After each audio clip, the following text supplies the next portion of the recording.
This is the age of investigation, and every citizen must investigate.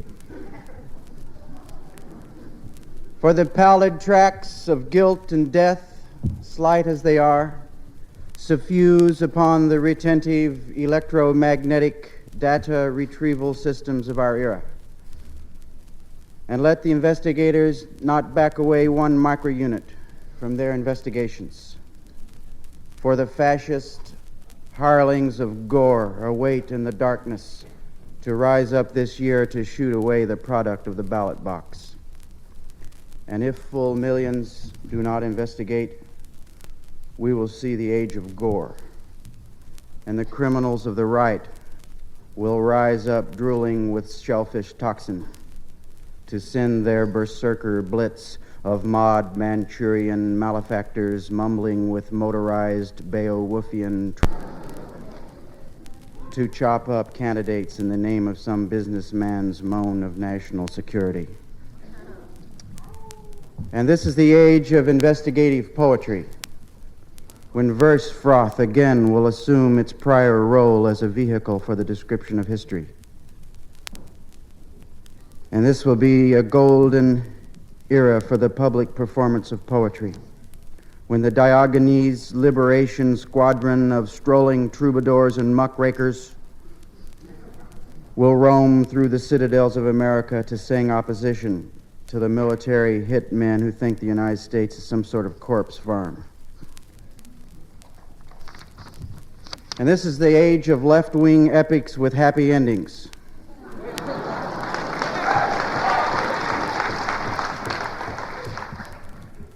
And this is the age of garbage. And we're not here talking about garbage, self-garbage, but an era of robotic querulousness. And how at the onset of a time when the power of the country's up for grabs, the garbage hurlers, attired in robes of military industrial silk, arise to hurl, as swift in their machinations as a chorus in the Ice Capades. And none of us will trudge this era without a smirch face waft of thrilly offal dumped upon our brows of social zeal.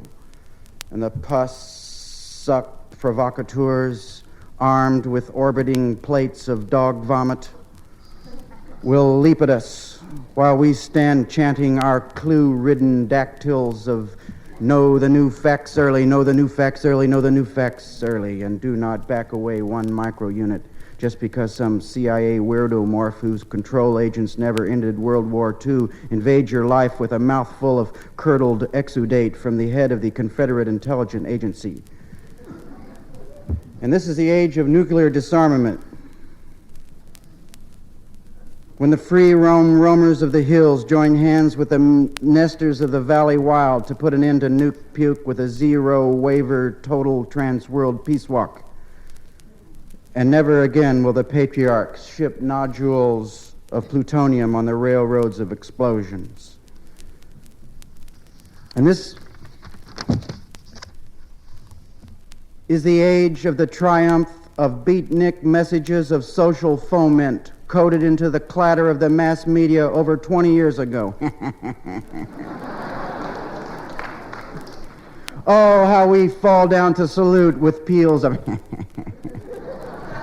that the beats created change without a drop of blood. In 1965, it was all we could do to cajole the writers for Time magazine not to reinforce the spurious Ann Slinger synapse that pot puff leads to the poppy fields. But now the states are setting hemp free. 10 years of coded foment. Yesterday, the freeing of verse. Today, pot. Tomorrow, free food in the supermarket.